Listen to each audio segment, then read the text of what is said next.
show. I'm feeling jazzed and fired up for today's conversation. We are diving into how do we balance our dreams, this AI world we live in, this new emergence of Web3, and how do we allow for the cultivation of our work, the things that we feel so called to, the things that frankly are really firing us up right now, while also maintaining at home.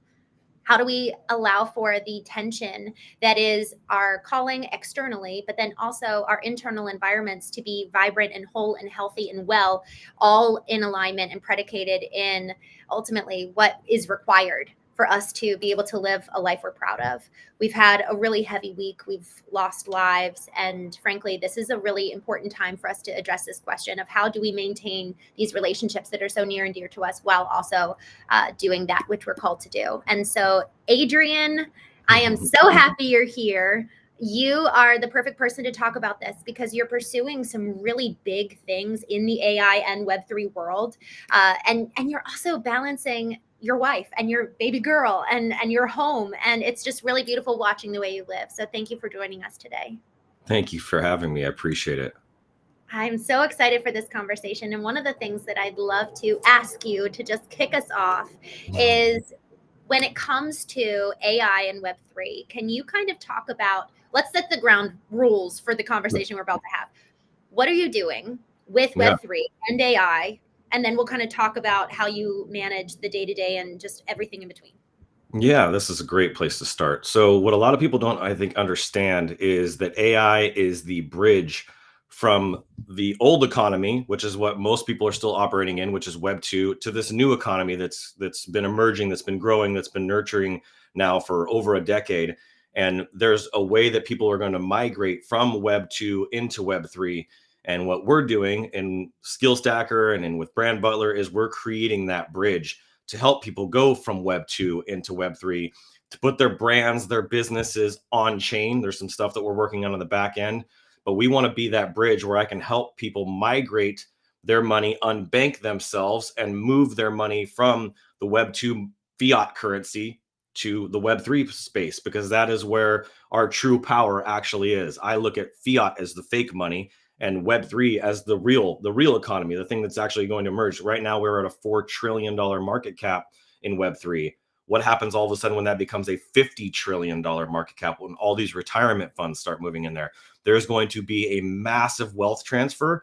And as the money trickles from Bitcoin down into Ethereum, down into the altcoins, there's going to be a lot of brands that receive that type of funding, and the projects that are actually solid, the ones that actually have real utility with real founders, real engineers, real developers, are going to see that influx of capital, because we're the ones building the picks, selling the picks and shovels right now. We're building the tools, the technology that's going to power this new economy, right? In 2 or 3 generations from now, when my daughter's talking to her grandkids, they're going to be like, oh, who created the Web3 space? Oh, people like my grandfather, and people like, right, my grandfather created this SkillStacker community that changed millions of lives, right? So we're trying to create a community platform, an economy, and utilities, tools, resources, all that type of stuff, AI tools that can move that Web 2 money into Web 3. And the bigger that gets, the more money that flows, the more people that come into Web 3, the more power we actually have.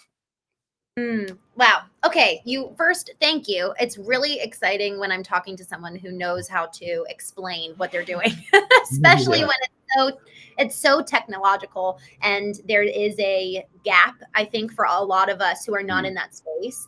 So in terms of Web3, we were seeing a lot of talk about Web3 and cryptocurrencies about 2 years ago. And then a lot of the focus has been on AI.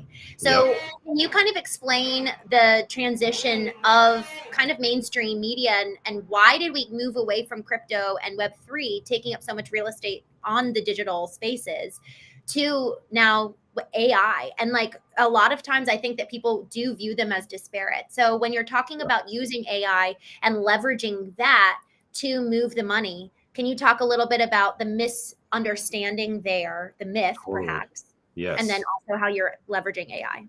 Yeah, so we see like crypto has been this kind of wild west, right? At the very beginning, it was used for terrible things, money laundering and drugs and all kinds of stuff. And just like the internet was built off of the explicit, adult industry. That's what created the internet. So, but God always uses what's bad, what's meant for bad, what's meant for evil, and turns it into good. And that's why I feel like he brought me into Web3, is to bring heart, to bring humanity, to bring compassion, to bring, purpose. Really, more than anything, if there's anything that we deliver to our community, is helping them find their purpose.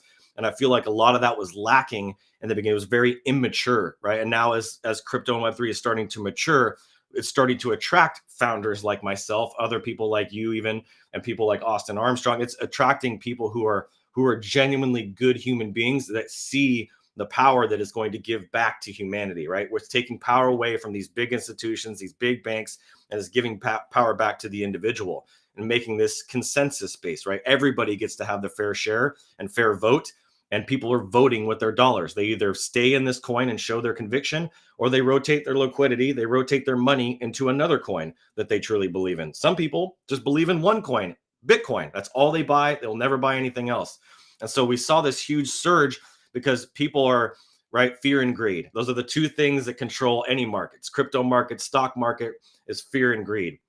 In the very beginning, there was so much greed because you'd see people put $1 into a coin, and next thing you know, they're driving a Lamborghini, and you got all these young 16, 18, 20, 25-year-old kids driving around and being millionaires from crypto. Well, that attracted a huge rush of people that didn't have any business experience, that don't know how to write a business plan, that don't know anything about brand strategy, marketing plans, building tech. They didn't know anything. So they just came in and used hype. And there was so much hype in the space, there was no actual real value being delivered.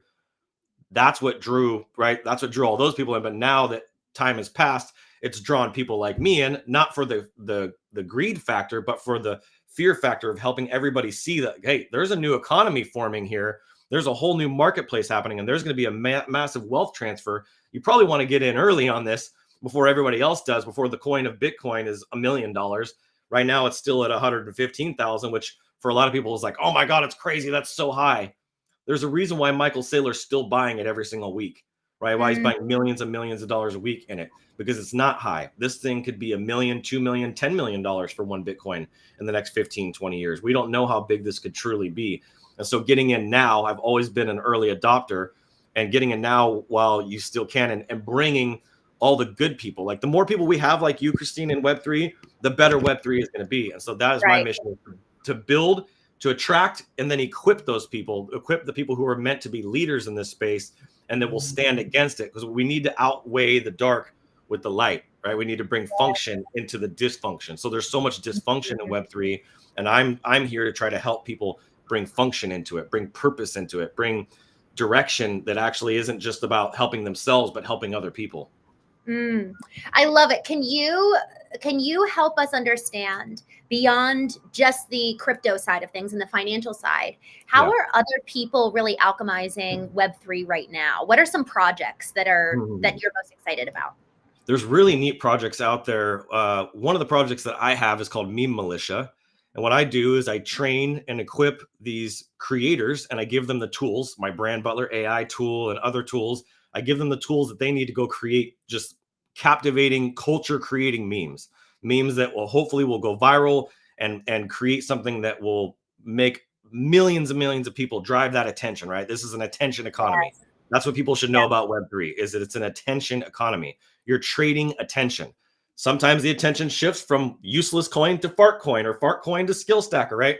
A lot of these coins out there right now that have billion-dollar market caps don't even have any utility. It's just a coin, and they just have attention. That is their utility.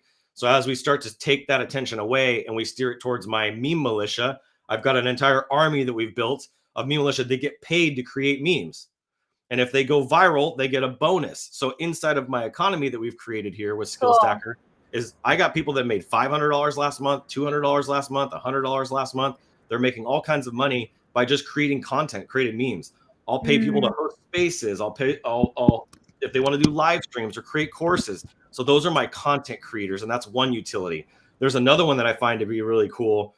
It's called Money Masters. It's a buddy of mine, Joe, who I met through another community.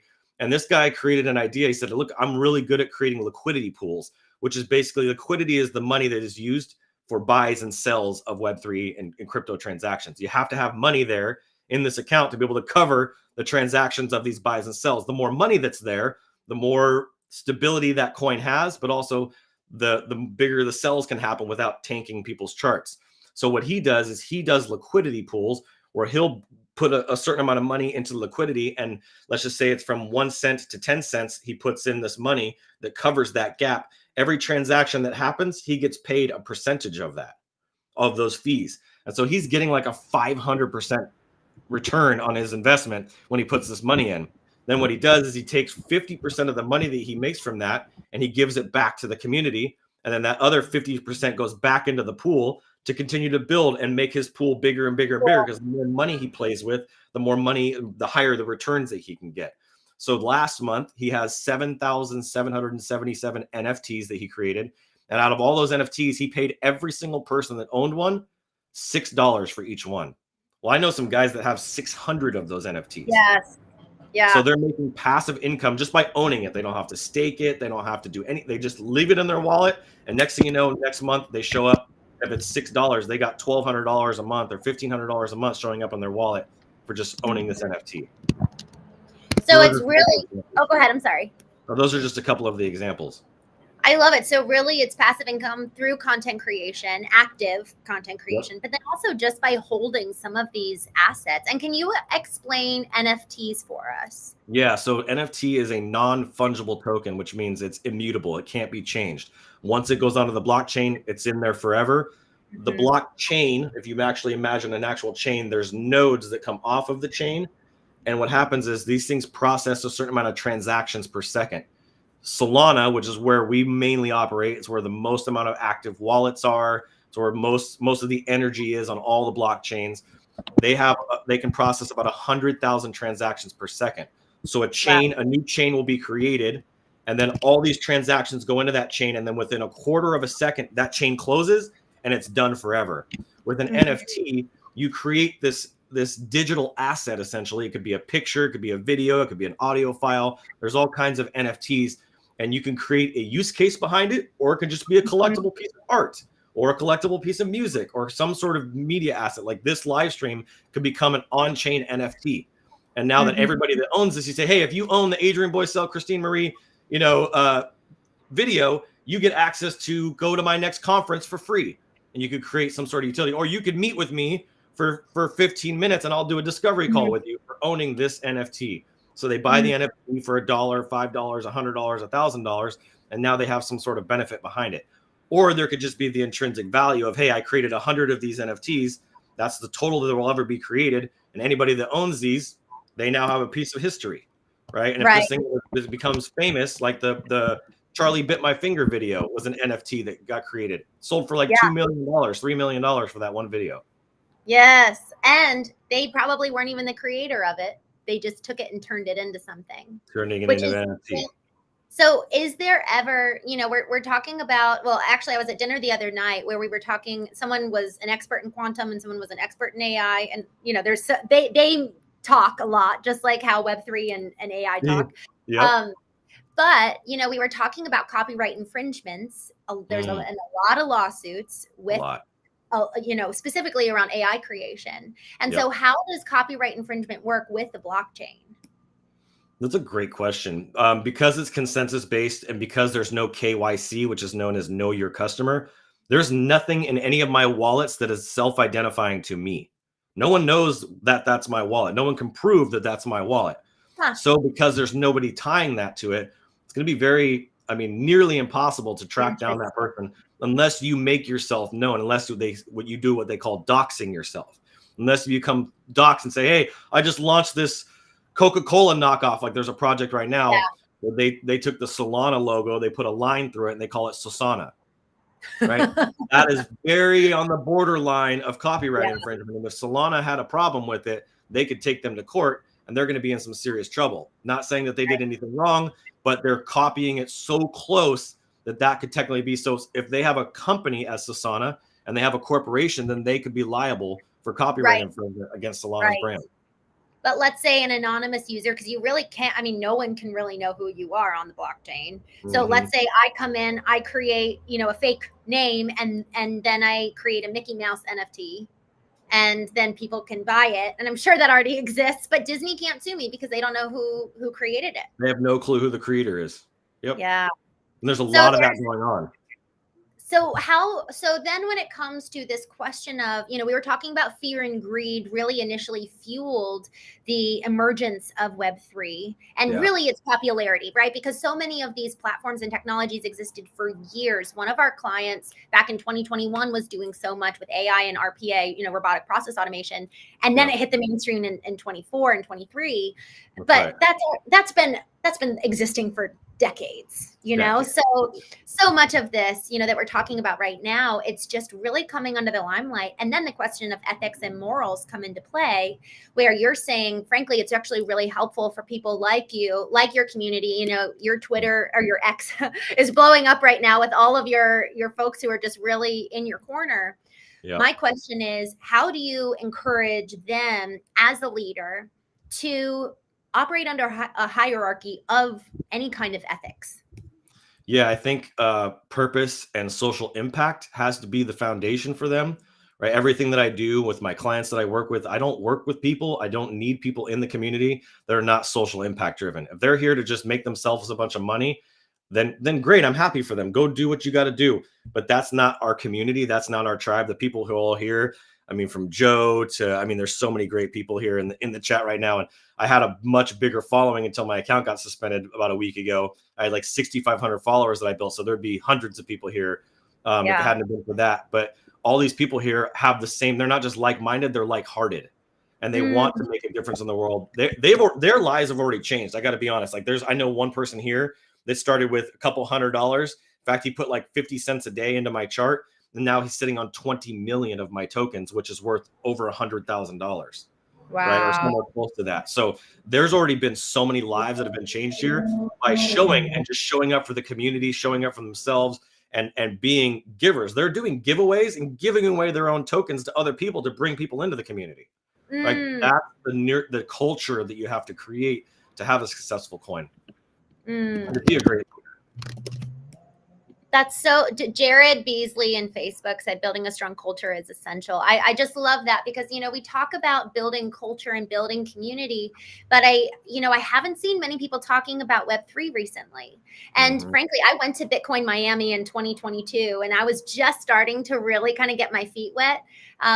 When life happened, and then I kind of pulled back a little bit. But, I think it's time for all of us to be circling back, because in this conversation over dinner the other night, quantum really is going to be the next thing that hits mainstream. And quantum and Web3, they're kissing cousins, right? And so what I'm curious about is for leaders who have this vision that is so big, how can they start playing with, yes, they've got their community on school, let's say. Yeah. Let's say they're using 𝐤𝐸𝐸𝐸's school. And then it's like, okay, well, how do I, maybe they've got a Facebook group.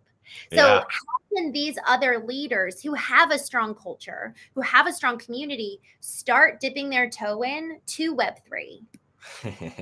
Well, the first thing I'm going to say is don't launch a coin.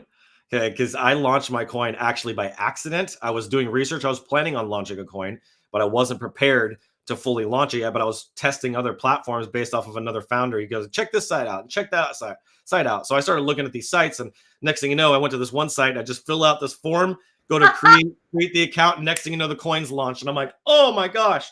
And you either tuck your tail and run, or you freaking go all in. And I went all in that moment. Good for you. It was a huge blessing, right? Some of my biggest wins in my life have all come from accidents. But my thing was do not create a coin. That is the last thing that you need to do right now. It's going to create and put you in a category. And we'd need another hour to explain all of that. But the best thing you could do is to create an NFT collection. An NFT collection is a great place to start to create that digital asset that you can give to your community as a thing of value, as a digital asset that will increase in value. You can create 1,000 of them, 500 of them, 10,000 of them, however many you want. Just think the less that you have of them, the more valuable that they are, right? That is kind of the key behind Web3 and crypto is a fixed supply or a limited supply of something. That's what creates the value behind it. So creating that NFT and saying, hey, I know you guys are part of my school community, but if you own one of these NFTs, you can do coaching with me once a month, or you get access to this training that I'm going to be doing next month, or I have an event coming up that you get access to for free. So anybody that owns this gets free access. And when I created my collection, I created the kings, the queens, the commanders, the knights, and the soldiers. And they all have different ranks, and they all have different utilities. and values to them. So the kings and queens, like if you have a king, you get to meet with me every single month for the rest of my freaking life by owning one of those kings. And that's why they're worth $20,000, $30,000, $50,000. You get to meet with me weekly. If you have a queen, you get to meet with me monthly. If you have a commander, you get a discount on a meeting with me. If you have and so I do this white paper that I have of all the utilities, and that's just one utility for the NFT. So that would be my recommendation, to start with an NFT collection first. Make sure that the art actually looks good, because I think that there's an element to that where people are like, I don't care about the art. Well, people like myself do. I'm a collector, and I want to collect something that actually looks nice. So take time. Don't rush through the process. Create a brand with this NFT that actually something that you're proud of. I just don't put anything up that I'm not proud of. So that would be my recommendation, is to create an NFT for your brand that somehow has a form of utility behind it. And are you seeing much diversification with the art in and of itself? Because when I was, and granted, it's been a couple of years since I've really been in this world, but a lot of the art looked very much the same. Like, for example, all those, not monkeys, I'm sorry, chimps. You know, all the, like, the apes. That's what it was. They all kind of looked very similar and just had different nuances. And so are you seeing more diversity with the art, even after like Mid-Journeys come out, right? Yes. There's just such a broad spectrum. Are we seeing more diversity there? Yeah, I think we're seeing more diversity. There's a guy, and you said monkeys, which is funny. There's a collection called Monkeys, but it's spelled MNK3YS. And the artist behind this, his name's Dino, is breathtakingly beautiful art, and he does them in multiple layers. He uses Mid-Journey, he uses Photoshop, he uses AI, he uses like accumulation of 3 to 4 different things that make his stuff. Like, if you take a good artist and give them AI, it's only going to make them great, right? If you take a terrible artist and you give them AI, it's going to make their stuff even worse. So people are using AI to try to use it as a crutch, versus good artists are using it to make them great. And this guy's artwork is probably some of the best that I've seen in Web3. And the characters he's created, he just created a zombie monkey collection, and it's absolutely beautiful. So I feel like you can build value around the art itself, and then you can add utility to that as well to make it even more valuable. And you can add additional utilities down the road. Say, cool, well, now if you were the first, if you have a monkey with a white background versus a monkey with a black background, you get this utility. You can come to these parties that we're going to throw once a year. So you can create different utilities for this stuff. We don't need more coins right now. We need more NFT collections. So the art, I think, is really important. And I'm watching the art continue to elevate. There's animated NFTs, and there's, there's so many different kinds of NFTs now. It's crazy. Music NFTs. I love this. Man, my mind is exploding with possibilities and potential. Question. Yes. So this is so fun. This is so exciting. I'm thinking about different. Okay, wait. Before I ask this question, I need to ask another one. Adrian, how do you protect your NFTs from being? We were talking about the copyright issue, and it's almost like once one exists, it can't be copied unless it's being given like permission by the creator. How is that protected? So it's on the blockchain. So someone can take the image of my king NFT and go put it on their profile picture, or go share it, or start a company, right? But as a business, I have a business behind this, my future tech company. I can go say, hey, this is copyright infringement. This is my art, right? Just from the art standpoint, not even the utility standpoint, just from the art standpoint, this is my art. You can't use this without my permission from that standpoint. If they purchase the NFT, they're free to do whatever they want with it. If they want to go start a business with it and call it King Coffee, right? They can go call it King Coffee. They are completely free. I'm one of those founders. I don't even care if you alter the artwork. I've had other founders out there that I bought NFTs from, and they've like, you can't use my art because you changed the background, and that's copyright infringement, and sent me an email. And I'm like, dude, get over yourself, right? Those are the kind of founders we don't need in this space. So there's people like that, and then there's people that want to see their artwork, their designs, reach more people. And I'm one of those founders, but there's not really a way to fully protect it, where how you protect it is through your community, right? As the bigger your community is, the stronger your community is, they're going to enforce it for you and be like, hey, and hold your ground. So, but somebody could go right now and call and create a meme militia clown collection and create a bunch of clowns that are meme militia, right? There's nothing that can stop it. Web3 and the power, it's a double-edged sword. The power of Web3 is it's permissionless. You don't need permission from anybody. So there's a benefit to that, and there's a drawback to that. Just like any strength overused is a weakness, right? So Yes. the fact that you don't need anybody's permission to go create a meme militia clown collection or a dorky horses collection, right? Whatever the collection's called, you don't need anybody's permission for those things. So just another element of Web3 that I like is the fact that it's permissionless. I love that. Okay, here's my question. So my book is going to be coming out in the next couple of months, and so I'm thinking about this, and I'm like, all right, I know I've got frameworks. Could those frameworks become an NFT if it's a visual framework? Yes. Yes, 100%. Mm. You can take those frameworks and put them, and now they live on the blockchain. They're provable, they're verifiable, and they'll never be changed. They'll live forever. Literally, as long as the blockchain is around, which is always, it's never going anywhere. This technology is here to stay forever. That will always exist.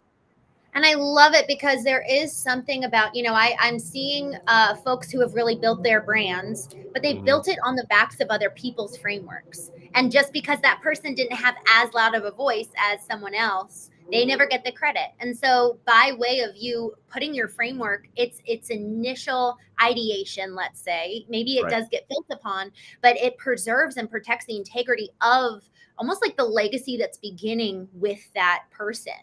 Completely. Is that fair?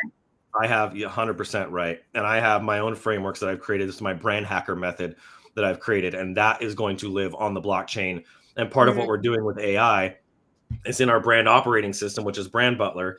You train it on your brand, then you train it, it builds your marketing plan for you. You create your offers in that system. Now you've actually created this brand in the system that is importable and exportable. So I can port it to another account, but we're doing a kind of a unique JSON file that will then be able to be distributed onto the blockchain, which will be considered an on-chain brand.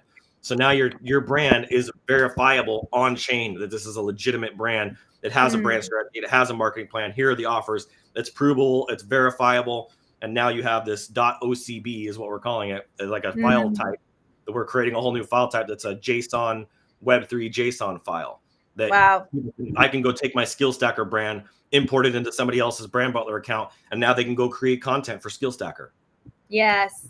I love this. I love it. Adrian, you're really at this beautiful intersection, of being able to leverage both of these. So I really respect what you're building. And that's part of when I reached out to you to be on the show, it was like, man, what do we talk about? Because there's so many things to talk about. What you're doing so beautifully, just to kind of bring it full circle is you're so involved in these projects in your community.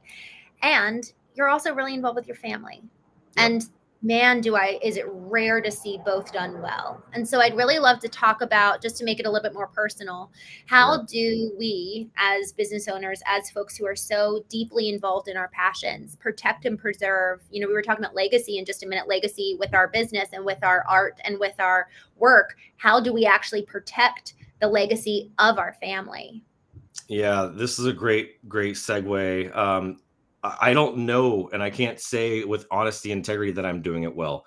If it wasn't for the wife that I have, I think things would be falling apart around me. But I have a partner that has held me up, held my daughter up, held my family up, held our community up. Like she's a huge part of why this success has been able to even be possible. I've made a huge sacrifice over this last 8-9 months to give everything I can to this community. Like they're not just holders to me. Every single person that comes in and invests into the Stacker coin, they're humans. These are all human beings other than the bots that are there. But I literally love these people. If they got their wallet drained, I'd give them 100,000 Stacker. Like I help every single person I possibly can with the amount of time that I have. So I'm sacrificing a lot of my time away from my family to give to these people, answering questions, mentoring, coaching, live streams, chain breakers, X spaces. Like I'm doing so much. I spend more time with my Web3 community than I do with my own family, 14, 15 hours a day.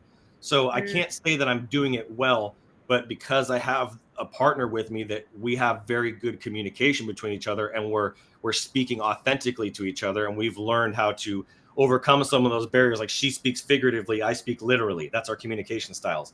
So we've had to learn how to bridge those gaps, and we still run into challenges in that, but being able to make sure that we're communicating with each other authentically and honestly. And we have it one on my whiteboard in my front door, brutal honesty. We have to be brutally honest with each other. That's the only way that it's going to be successful. And there's days where she's like, I just need you to shut it down. And I need you to take a step back, or, hey, I need you. Right. And so just being able to have that level of a relationship with her has given me the ability and the freedom. She gives me so much freedom. And so I got to give the credit where the credit's due. She's really the one that deserves the credit for what I've been able to accomplish. I mean, even more than me.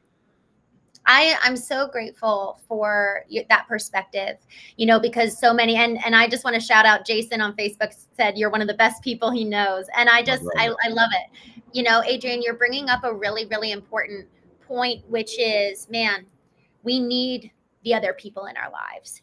And I think that for the entrepreneur, for the person with the big dreams, there is this weight, and it's unfounded weight that I have to do it all. This is all predicated on me. But when we have a true helper, whether it's the helper where they're the ones bringing in the income while I create, or maybe they're the ones keeping the fortress of our kingdom intact while I am bringing in revenue and creating, whatever the dynamic is, I'm just really reminded, based on what you said, giving credit where credit's due, we cannot do this alone. And it speaks to the community you're creating in that regard. But it's a beautiful reminder that behind the curtain, that's where so often when we pull the curtain back and expose the Wizard of Oz, we see that it's really a broken life, even though the external is really impressive. So the strength and health of what's going on behind the curtain is so often predicated in our ability to, or lack thereof, receive help. Yep. And it's not easy when you have a community that is as strong as ours. It's a powerful thing and an empowering thing to have. And it's validating for my wife to see and other people in my family and community to see. But there's moments where I'm waking up in the middle of the night. I'm like looking at the chart. I'm like, oh my God, where are we? Oh gosh, somebody sold. You just can't help as a founder to have those moments where like, dude, $4,000 at once. Like, what are you doing? Do you not see that this is going to be $100 million coin? Like, what is wrong with you? But people are going, the worthy will include themselves and the unworthy will exclude themselves. And that's just the nature of this. So learning how those were some of the pains in the beginning. Now I see the chart drop. I'm like, cool. Hope you enjoy your $4,000 because you're going to be buying back in when it's at 10 million or 100 million or $1 billion coin. And you're going to be pissed that you sold it. But hey, you're going to be telling that story. Man, I bought Skill Stacker when it was under $5,000 or $5 million. Right. So just being able to take those things and just let it go and not take it so seriously and get on the roller coaster that is Web3.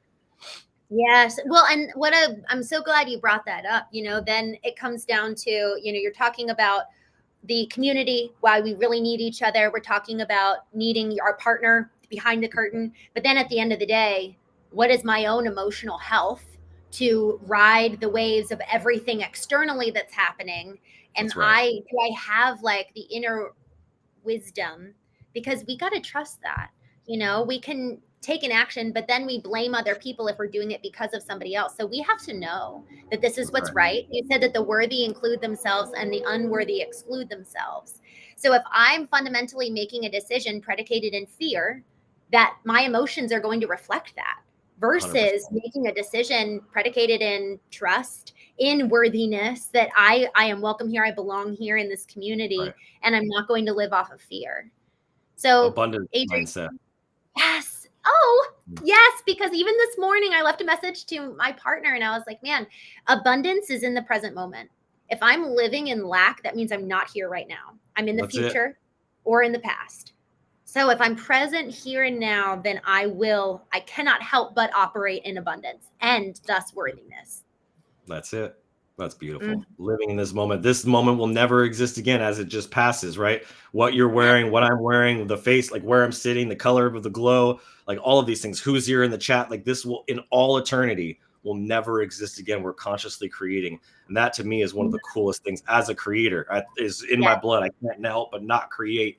This is just the coolest thing to sit in that. And if you sit in that, your frequency is going to go up, your gratitude goes up, and you just become a magnet for the things that you want in your life. Man, I love what you just said, that this chat, everything about this moment will never get it again. What a blessing. Well, y'all, we live such rich lives. We started out this conversation just with an awareness of there's been death this week. There's loss this week, regardless of whatever side, even just remembering 9/11, it's been a heavy week. And even in that, there is so much gratitude for the present now. That's it. Adrian, thank you so much. I'm so grateful for what you're building. I'm grateful for everyone who's following you and learning from you. I'm grateful for the good ones who are leading the charge. So I appreciate you, my friend. Thank you. It's always good to see your face, see your smile, and hear your voice, man. We hit it off immediately when we connected, and I can't wait to be at another event speaking with you again and hanging out.